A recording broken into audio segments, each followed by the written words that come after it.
É, Rodrigo, tá me vendo aí?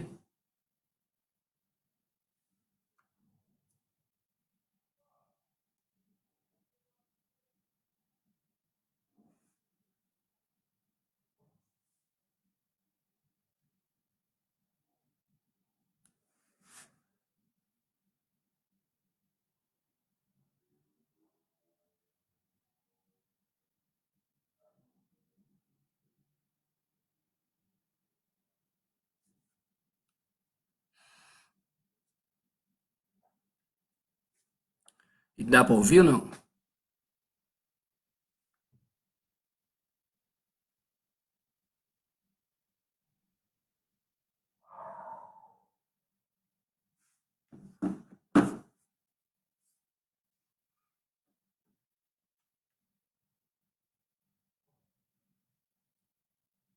Consegue ouvir minha voz? Dá pra ouvir aí ou não? Tô falando aqui.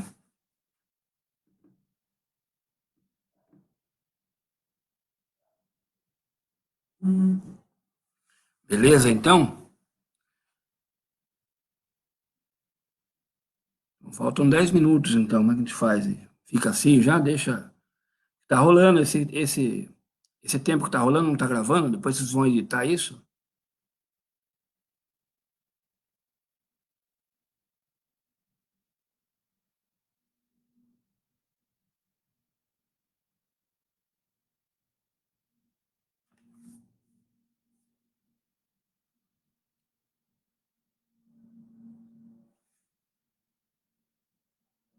Então, beleza. Vou tentar sair daqui dessa página para abrir o PowerPoint. Você me avisa se saiu, se continua normal, beleza?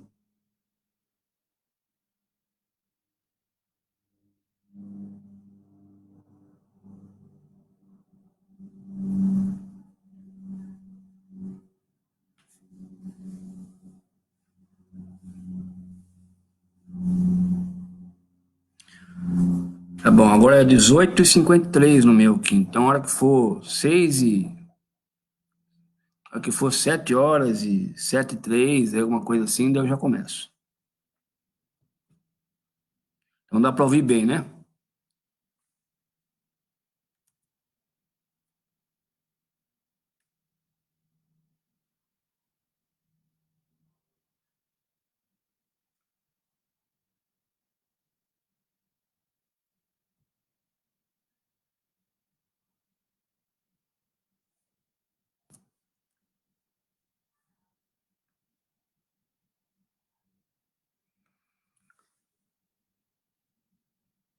Tá dando para ouvir aí?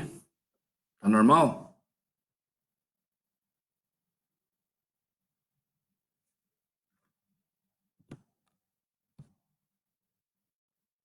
Beleza, eu tô. Então já é para você saber. Eu abri o PowerPoint e não tô na página do Facebook.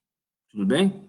Então dá para você falar olhando para a câmera, mas olhando um outro arquivo.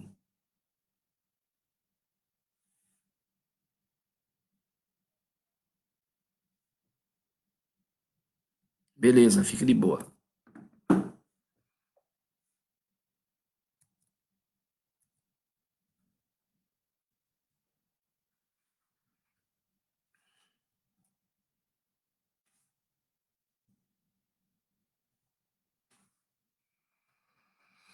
Eu começo assim que der umas 19h03, até 19h05 no máximo, começo aqui.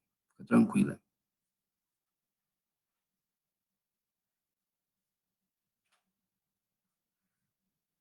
Você consegue ver as pessoas que estão se conectando? Eu também consigo? Como é que.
Mais 2 minutinhos e já começamos, gente.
Vamos lá? Vamos começar então? Tudo ok, gente? Aí o pessoal que vai chegando vai se inteirando e depois pode pegar do arquivo para ver desde o começo, né? Vamos respeitar o horário daqueles que cumpriram o horário. Então, vamos lá conversar um pouquinho. Uma boa noite a todos. Sejam bem-vindos. Vamos ver se fazemos essa live ficar bem para a gente, né? Para que nós terminarmos isso tudo aqui, estejamos melhor, né? Então as pessoas estão chegando, então eu convido vocês todos, tá? A acompanharem em pensamento a minha prece, né? Vamos fechar os nossos olhos, levar o nosso pensamento ao Pai maior, ao amado Cristo, agradecendo a oportunidade que Ele nos concede. Primeiro, agradecendo a oportunidade que Ele nos dá pela tecnologia que temos, e essa tecnologia nos faz diminuir os passos, fazendo com que estejamos juntos, sem estarmos fisicamente num mesmo ambiente. Agradecemos ao Pai a oportunidade, então, de Ele nos conceder tudo isso. Que o trabalho de hoje, que a leitura de hoje possa ser de grande valia para todos nós, que ela possa nos trazer reflexões, possam fazer com que nós possamos ganhar forças, coragem, fé, nós possamos ganhar elementos que nos façam mudar a forma de pensar, a forma de agir, a forma de nos relacionarmos com o próximo, com o ambiente que estamos inseridos. Que o Pai nos auxilie na palavra, que Ele nos dê tudo aquilo que precisemos, para que tenhamos uma noite agradável e tranquila, e um resto de semana de muita plenitude. Que assim seja. Então vamos começar essa live. O assunto de hoje, gente, que eu queria abordar com vocês é a obsessão. É um assunto que traz grandes reflexões para nós, principalmente para nós espíritas, porque nós estamos intimamente inseridos nesse contexto. Então, para a gente falar sobre obsessão, o que é obsessão? Então, nós espíritas, quando vamos buscar as obras básicas, nós vemos lá que obsessão é a interferência de um ou mais espíritos na nossa vida, na realidade, com a intenção de nos prejudicar. Então, isso aí é obsessão. Mas quando você fala de obsessão, ela abrange um contexto muito maior do que simplesmente uma ação espiritual. A obsessão ela tá relacionada e está intimamente ligada à nossa vida e ao nosso dia a dia de uma maneira tão íntima que muitas vezes não tem relação nenhuma com o plano espiritual.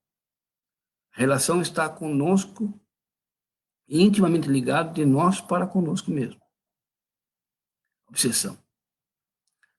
Quando você pega a palavra obsessão, você vai lá buscar um psiquiatra e ele fala que você tem TOC, que é o transtorno compulsivo obsessivo. Então, nessa frase, eu encontro a palavra obsessão.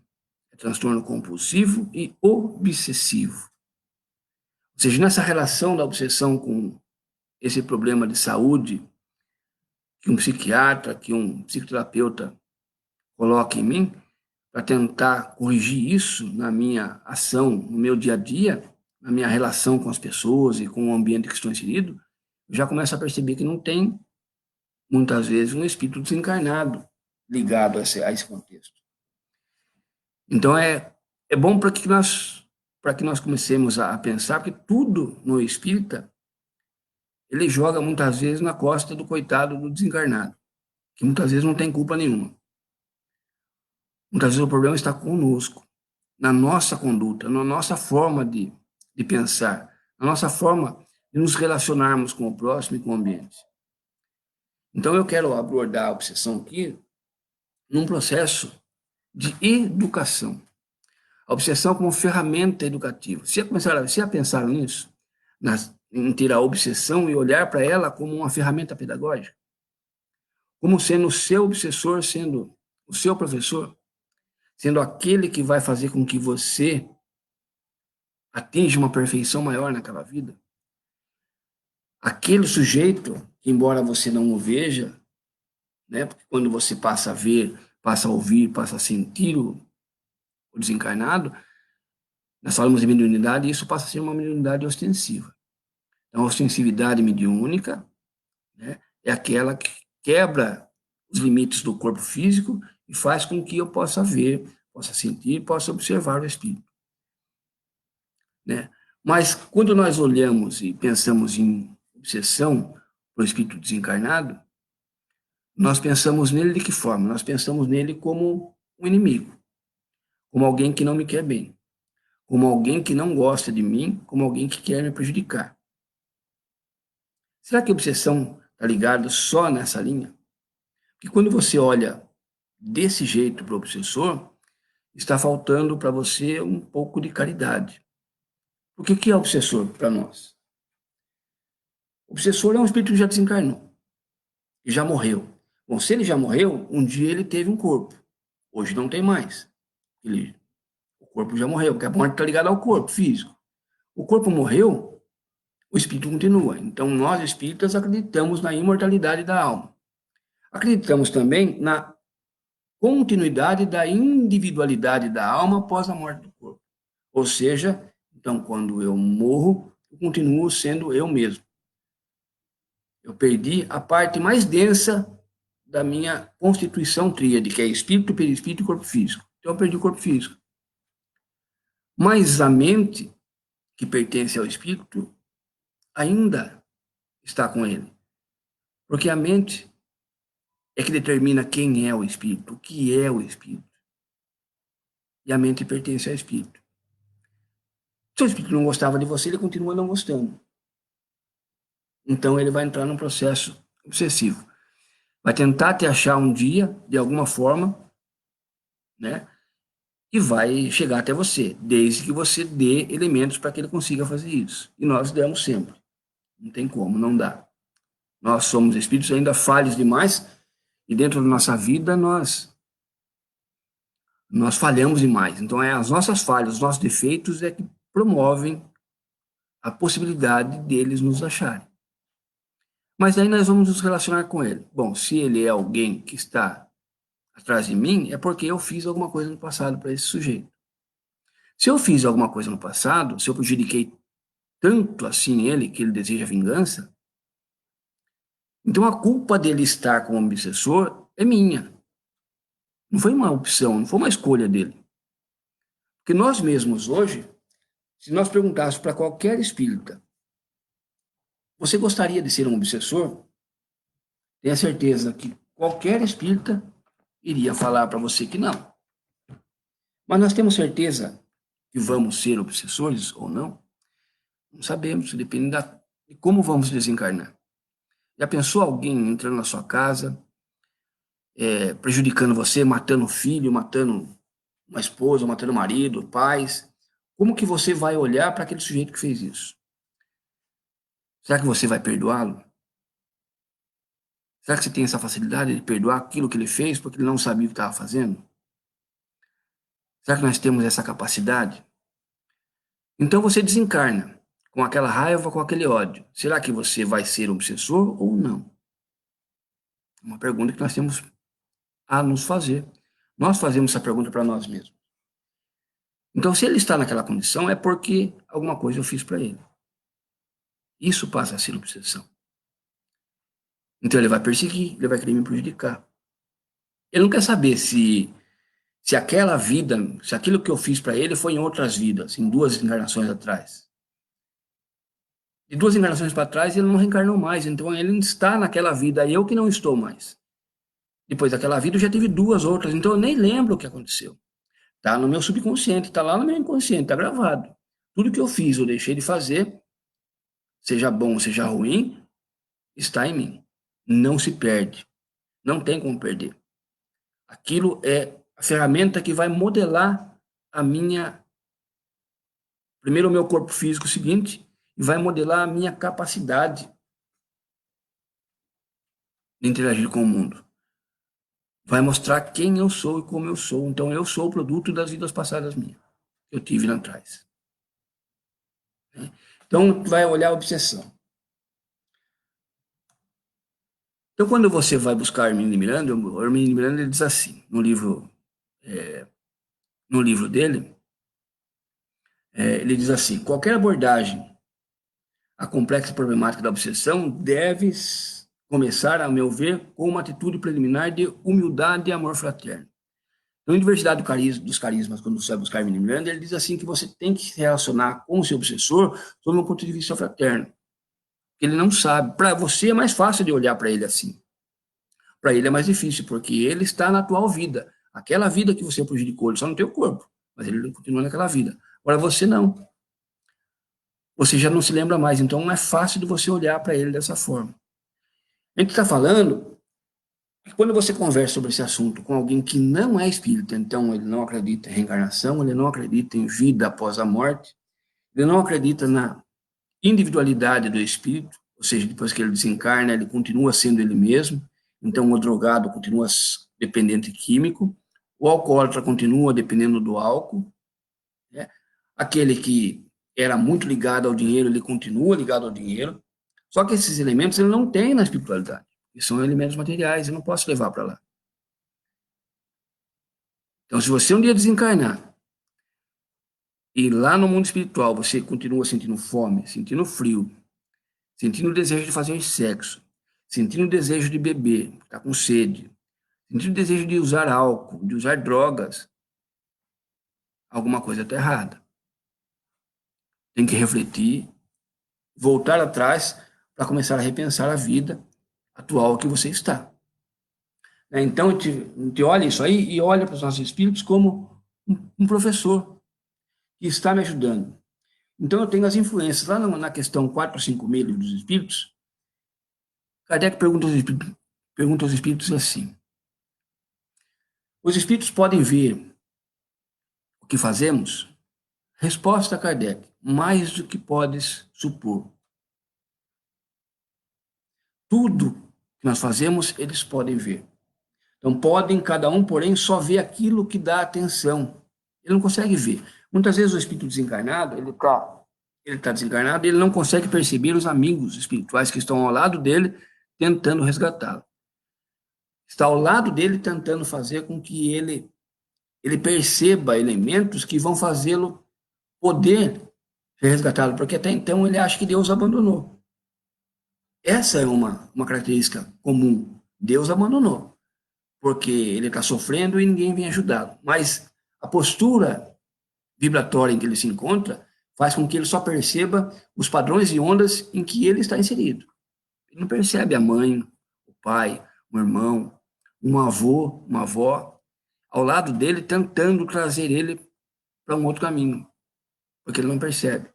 Então, não se ocupam com o que lhes é indiferente. Então, ele está muito focado naquilo, ele está no monoideísmo de vingança, de raiva, de ódio, ele quer se vingar. Então, ele está numa monoideia, tem ideia fixa. E o que mais retira energia do espírito é a ideia fixa. O espírito fica numa ideia tão fixa, num monoideísmo tão profundo, que ele não percebe o quanto ele está sendo deformado em seu corpo espiritual. Porque a mente dele está focada só naquilo, então ele não percebe mais nada à volta dele. Né? Então, ele diz assim, na questão 459, os espíritos influenciam nossos pensamentos e atos? O espírito de verdade responde a Kardec, mais do que supondo. Interferem tanto que muitas vezes são eles que vos dirigem. Então, essa fica a nossa dificuldade, muitas vezes, de saber o que é pensamento nosso e o que não é pensamento nosso. Um pensamento que é meu e o que não é meu. Que vem tanto pensamento na sua cabeça que você não sabe se aquele pensamento é seu realmente ou se não é seu. Uma ideia e um ponto para se pensar. Uma ideia, pensamento fixo que vem muito na sua cabeça e vem constantemente na sua cabeça, esse pensamento não é seu, ele é de fora. Você está recebendo uma indução mental. Você está se permitindo ser abordado por um espírito obsessor. Porque se o pensamento é de fazer caridade, não é espírito obsessor. É um espírito superior, então ele é seu amigo. O monoideísmo normalmente não vem uma monoideia de fazer caridade. A monoideia vem na condição de você cometer suicídio, de você achar que a vida não presta, de você achar que você não vale nada. Você está num grupo ajudando e você acha que você, naquele grupo, não serve para nada, você não tem função nenhuma ali. Isso são monoideias. Monoideísmo voltado à caridade e ao amor ao próximo não existe. Se isso tivesse em nossa mente, não estaríamos aqui nesse planeta. Estaríamos em outro, porque seríamos espíritos mais superiores do que somos hoje. Né? Essa é uma ideia. Então, a influência é tanta aquele que nos dirige. Aí eu falo assim para vocês, como identificar uma obsessão? Será que vocês identificam? Porque muitas vezes o sujeito chega na casa espírita e a ideia dele, que o levou à casa espírita, é o medo da obsessão. É a relação dele com o oculto, com aquilo que está acontecendo, que ele não sabe. E tudo na vida dele está dando errado e ele está jogando toda a culpa na obsessão. E de repente não é nem obsessor, é ele que tem que mudar. É ele que tem que mudar. Cuidado com livros de autoajuda. Tem muitos livros de autoajuda que conduzem você num raciocínio, num pensamento em que basta você mudar o pensamento para que as coisas comecem a dar certo. Não é assim. Você tem que mudar o pensamento e fazer a sua parte. O vigiar e orar, tá lá, você ora, você pede, muda o pensamento, você tem fé. Mas você tem que fazer o vigiar, você tem que se vigiar. Senão você tem que fazer a sua parte, senão não vai acontecer. Né? Então, sempre, André Luiz diz assim, em Estude e Vida, sempre que você experimenta um estado de espírito tendente ao derrotismo, perdurado há várias horas, sem causa orgânica ou moral de destaque, avante a hipótese de uma influência espiritual sutil. Sutil é aquela sutileza em que o meu pensamento se mistura com o pensamento do espírito obsessor. Porque para haver uma comunicação mediúnica, para haver um contato mediúnico, eu preciso de dois elementos. Eu preciso de afinidade e preciso de sintonia. Afinidade está ligado aos meus gostos, às minhas vontades, o que eu gosto de fazer, como eu penso, a minha relação com as pessoas e com o meio, e tudo aquilo no meio que está inserido ali. Objetos, animais, tudo. Né? Isso é gosto, vontade, desejo, pensamento, ideia. Eu tenho a frequência vibratória. Quando tem os dois, o contato é imediato. Quem permite, quem abre as brechas são esses dois elementos. Então, se eu gosto de beber, se eu gosto de álcool, Obviamente que vão se aproximar de mim espíritos que são alcoólatras. Eles veem em mim a fonte para que eles possam saciar a vontade de beber, já que a bebida, a droga, o sexo são elementos que eu necessito realizar através do corpo para que o corpo sinta o desejo, entre em contato e através do meu sistema nervoso eu tenho aquela sensação de prazer que aquilo vai me ocasionar, vai me proporcionar. É o corpo que faz isso, é o meu sistema nervoso. Eu não tenho mais corpo, mas eu desejo ainda isso, eu preciso disso. Como eu não tenho mais corpo, eu preciso usar o corpo de alguém para fazer isso. Então eu vou ficar ao lado de alguém. Esse alguém, como ele gosta daquilo que eu também gosto, ele vai aceitar as minhas sugestões mentais. As minhas sugestões mentais vão potencializar a vontade dele. Então, se ele estava com vontade, ele vai ficar com mais vontade ainda.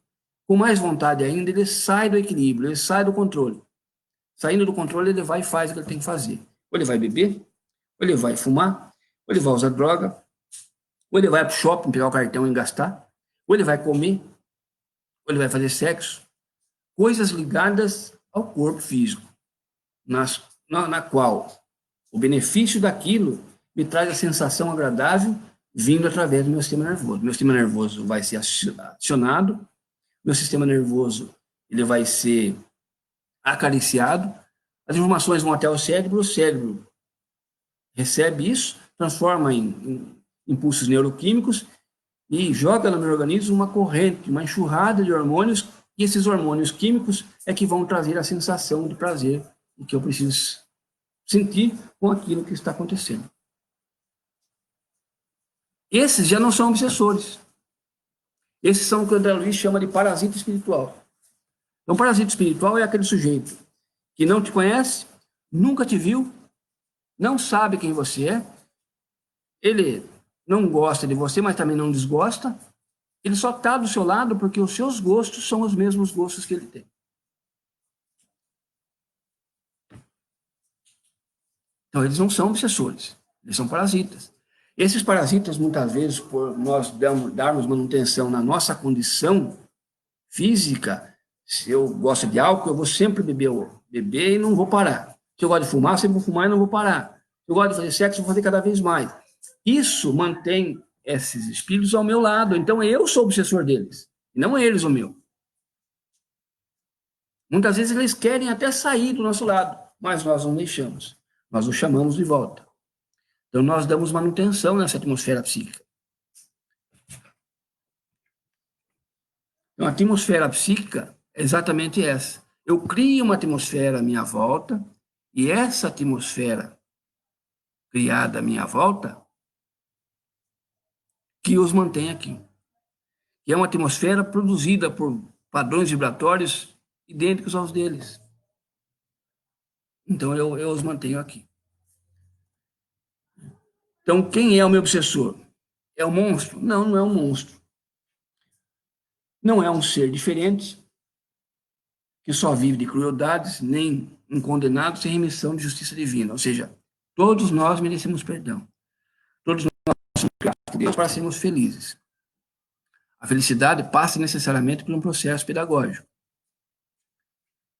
Esse processo pedagógico é um processo de educação do espírito. Necessariamente, nós temos que passar por esse processo educativo. Faz parte do processo educativo. Nós temos que passar por isso.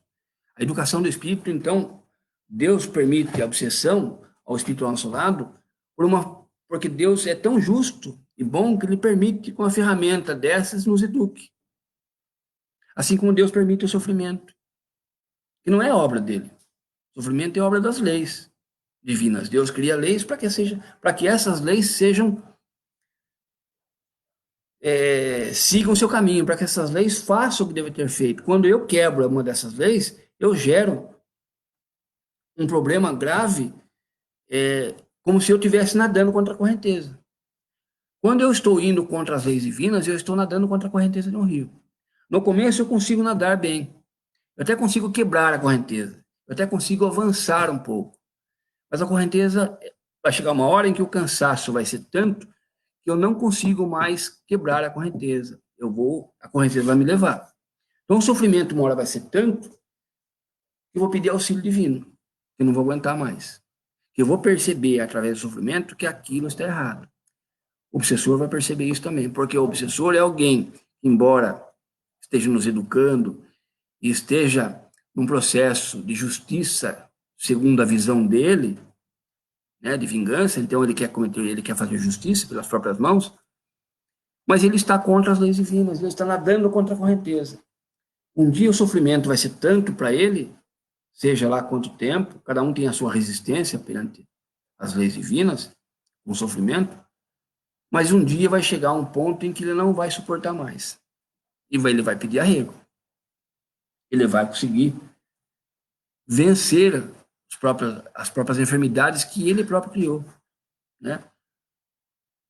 Então, a obsessão, ela começa sempre, segundo o Selig Caldas Schubert, nas nossas próprias imperfeições.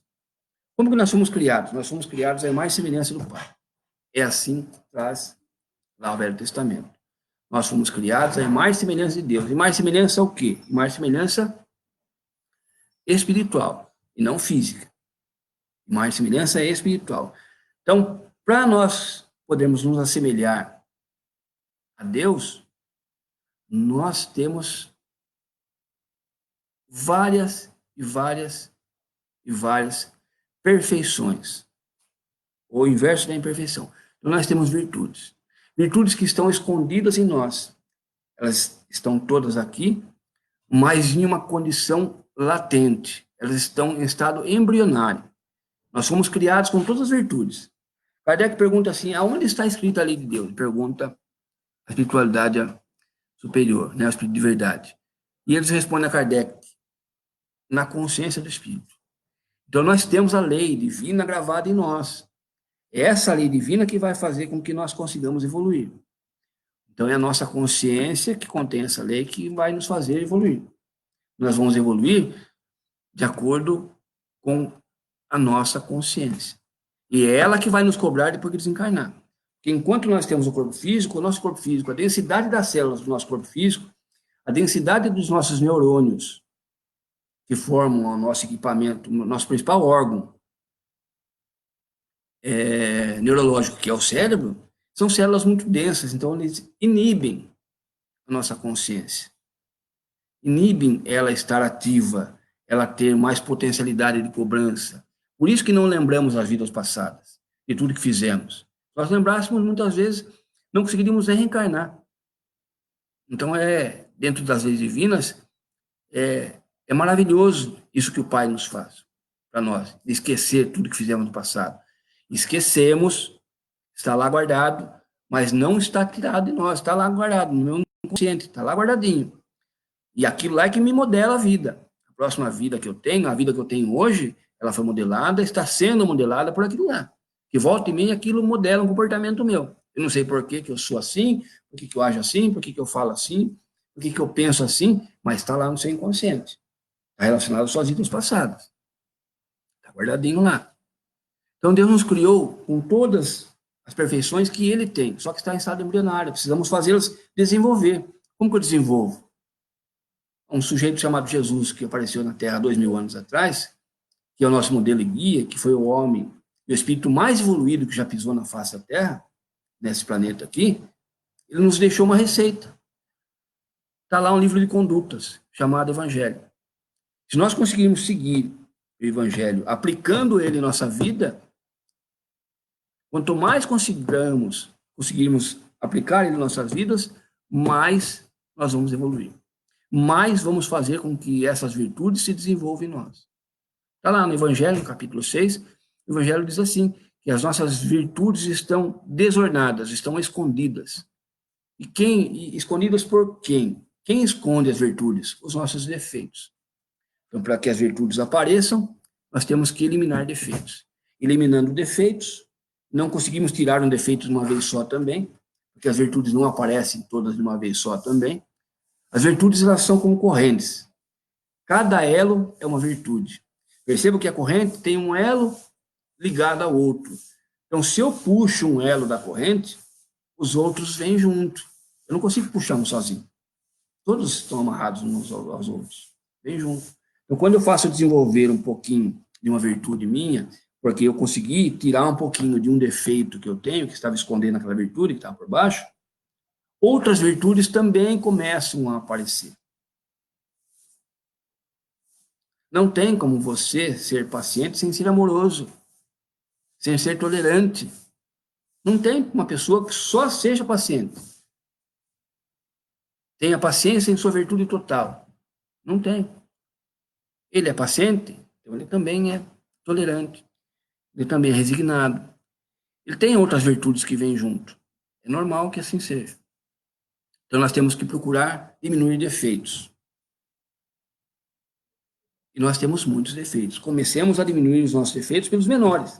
Não adianta começar pelos maiores. Então, o nosso obsessor, ele também tem esse problema. Então, nós temos que olhar para ele da mesma forma como nós olhamos para nós mesmos. Sabendo das nossas dificuldades, sabemos o que temos que promover, o que temos que conquistar, o que temos que fazer, e sabendo a dificuldade que temos, olhemos para eles porque eles também têm a mesma dificuldade. Não é porque está desencarnado que tem uma facilidade maior, não tem, não. Pois aquele seu obsessor, aquele que até agora lembra, sente a dor na carne ainda daquilo que você fez há 2 encarnações atrás, que ele não reencarnou mais, ele ainda está desencarnado desde então. Ele sente tudo que você fez, como se fizesse hoje, naquele mesmo dia. Então, nós não temos essa condição. Então, ele ainda está nessa condição. Então, o obsessor, ele age por sintonia e por analogia, né, para atrairmos ele ao nosso lado. Então, vamos começar a olhar o obsessor com mais carinho. Né? Então, quais são as brechas psíquicas que nós podemos dar? É psíquica, né? Uso compulsivo de drogas e álcool, vou citar algumas aqui. Tá? Personalismo exagerado, inconformações, apego ao dinheiro e aos bens materiais, falta de nobres ideais. Às vezes a pessoa, o sujeito desencarna e fala assim, nossa, é tão bom, né? Porque ele nunca fez mal para ninguém. Será que ele fez bem para alguém? Ou será que ele foi simplesmente indiferente com a vida? Não fez mal, mas também não fez o bem. Se não fez o bem e ele foi criado para ser feliz, e a felicidade passa necessariamente no amor ao próximo, então ele fez mal. Fez mal simplesmente por não ter feito o bem. Então ele tem que melhorar. Somos inseridos num ambiente familiar, trabalho, no clube, no ambiente em que eu estou inserido, e as pessoas que estão inseridas comigo, elas me observam, assim como eu observo cada uma delas. Então, ausência de fraternidade, vontade deseducada, eu vou fazer, mas eu não quero fazer, eu vou porque vou fazer me sentindo obrigado a fazer. Esse tipo de irritação constante, mau humor permanente, o sujeito que é irritante, vive numa irritação constante, que tem um mau humor diário, constantemente, aquele que levanta e não fala de um bom dia, já acorda amarrado, com a cara feia. O estado vibratório dele constrói uma atmosfera psíquica à volta dele, que nós chamamos de psicosfera, que atrai. Não adianta ele no centro espírita passar pelo atendimento fraterno, o centro espírita tira 1.500 espíritos ao lado dele.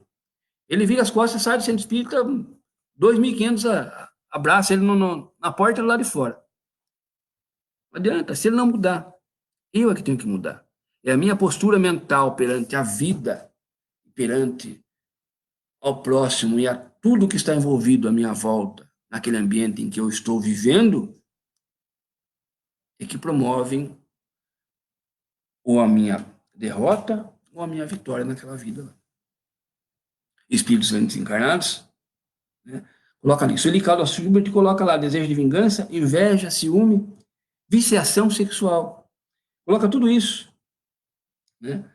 Então, é diferente o espírito obsessor do espírito parasita.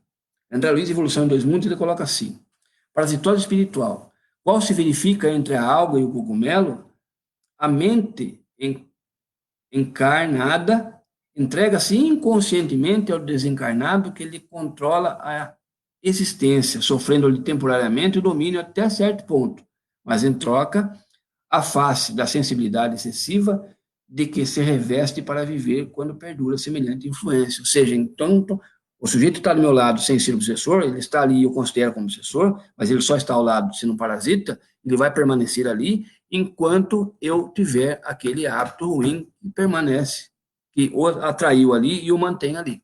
Então, mudemos o nosso hábito. Nós é que temos que mudar isso aí.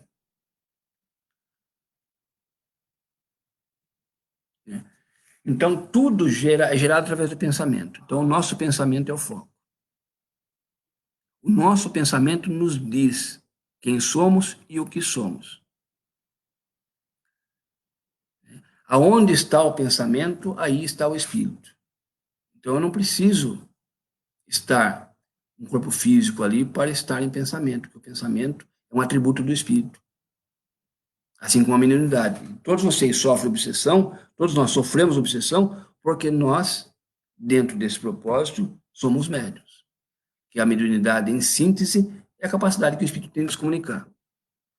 Só que o espírito não se comunica através da fala, né? Através de elementos físicos que nós temos aqui, através da escrita. Ele se comunica através do pensamento. E o nosso pensamento o atrai. Então, que olhemos para nós, porque consequências da obsessão podem ser transtornos mentais, suicídio, desencarnes prematuros, desequilíbrio familiar, doenças físicas, tudo quanto é patologia que nós temos no corpo, obviamente, não é obra da obsessão, mas ela pode potencializar isso. E se potencializa porque assim eu permito. Ah, o obsessor, tá, tem gente que fala assim pra gente, assim, mas por que Deus permite que o obsessor esteja do meu lado, se está me prejudicando? Ele não permite. Ele deixa. Você que permite ele estar ali. É você que tem que mudar. Não adianta Deus tirar ele de lá, porque o Espírito educa você e você educa o Espírito. Se você mudar a sua postura, o seu obsessor vendo que você muda, muitas vezes ele também muda. Toda educação é uma via de mão dupla. É uma via de mão dupla. Tem um livro, Fonte Viva, e tem um capítulo 76, que é esse livro aqui, ó. Capítulo 76, o Emmanuel, nesse livro, ele diz assim, ele fala um tema sobre fermento espiritual. Eu acho maravilhosa esse trecho do livro, porque ele vai direto ao ponto, o Emmanuel. Ele diz assim, ele fala de fermento espiritual. Fermento, né? Quando nós falamos de fermento, e ele comenta aqui, ele fala sobre a levedura, que é aquele fungo que, ao ser colocado em contato com a massa, embora uma quantidade muito pequenininha com relação a todo o conteúdo da massa, ele interfere na massa toda, fazendo com que a massa cresça na produção de gás carbônico. Né? O CO2 é produzido através dele, uma reação química, e a massa cresce. Então, ele interfere no conteúdo da massa toda. E o Emmanuel nos coloca nesse ponto de vista na relação nossa com o meio, com a família, com tudo. E quando eu falo de educação, eu falo com o desencarnado também. Nós sempre estamos cercados de desencarnados. E eles nos observam. Nós não vemos, mas eles nos observam. E observam, e nós temos que, através dessa observação, educá-los. Então, o Emmanuel diz assim, o fermento é uma substância que excita outras substâncias. E nossa vida é sempre um fermento espiritual com que influenciamos as existências alheias. Ele não fala encarnado, ele fala existências alheias. Né? Temos conosco milhares de expressões do pensamento dos outros e milhares de outras pessoas nos aguardam a atuação mental, inevitavelmente. Os raios da nossa influência entrosam-se com as emissões de quantos nos conhecem direta ou indiretamente e pesam na balança do mundo para o bem ou para o mal. Nossas palavras determinam palavras em quem nos ouve. E toda vez que não formos sinceros, é provável que o interlocutor seja igualmente desleal. Ele vai nos copiar. Né? Nossos modos e costumes geram modos e costumes da mesma natureza em torno dos nossos passos, mormemente naqueles que se situam em posição inferior à nossa, nos círculos da experiência e do conhecimento. Nossas atitudes e atos criam atitudes e atos do mesmo teor, enquanto nos rodeiam. Porquanto aquilo que fazemos atinge o domínio da observação alheia, interferindo no centro da elaboração das forças mentais dos nossos semelhantes. O único processo, portanto, de reformar edificando é aceitar sugestões do bem e praticá-las intensivamente por intermédio das nossas ações. Nas origens de nossas determinações, porém, reside a ideia. A mente, em razão disso, é a sede das nossas atuações pessoal onde estivermos. E, para terminar, pensamento é fermentação espiritual. Em primeiro lugar, estabelece atitudes, em segundo, gera hábitos e, depois, governa expressões e palavras, por intermédio das quais a individualidade influencia na vida e no mundo, regenerando, pois, o pensamento de um homem, o caminho que o conduz ao Senhor e revela reto e limpo. Então, quando você começa a pensar nesse propósito, nessa relação, você começa a ver o quanto o nosso comportamento e a nossa forma de agir e principalmente de pensar é importante. Porque quando falamos obsessor, só olhamos para ele, não olhamos para nós. Então, nos cuidemos para que nós futuramente não sejamos um obsessor. E que não sejamos indiferentes com a educação do próximo, que esse próximo possa também ser um desencarnado, já que ele está em constante e intimamente ligado a nós. Onde nós vamos, ele vai junto. Onde nós estamos, ele também está. Então, aproveitemos essa oportunidade para fazer com que ele aprenda conosco e nos ajude, ao invés de nos atrapalhar. A intenção dele, simplesmente, não é de atrapalhar. É de fazer justiça com as próprias mãos. Quando ele é um obsessor, não um parasita. Então, olhemos para nós, olhemos nossos pensamentos, as nossas atitudes, olhemos os nossos hábitos, o que podemos e o que não podemos fazer, o que devemos melhorar e os hábitos que devemos criar, porque temos ainda hábitos que não temos, devem ser criados em nossa atitude, em nosso caminho, em nosso dia a dia, nossa relação com o meio e com o próximo. Que isso tudo possa nos fazer refletir, que possamos melhorar nós mesmos no ambiente que estamos inseridos, principalmente dentro do ambiente do lar, em casa, olhando para o próximo que está ali. Mas aquele próximo que está ali não está à toa. Ele está ali muitas vezes porque eu atrapalhei a vida dele no passado e hoje está ali para que eu possa ajudá-lo a reencontrar o caminho em que eu desviei numa outra vida. Eu auxiliei ele a desviar esse caminho. De repente ele está ali agora. Eu voltei para corrigir uma falha que eu mesmo criei. Então é a minha função hoje limpar a sujeira que eu deixei.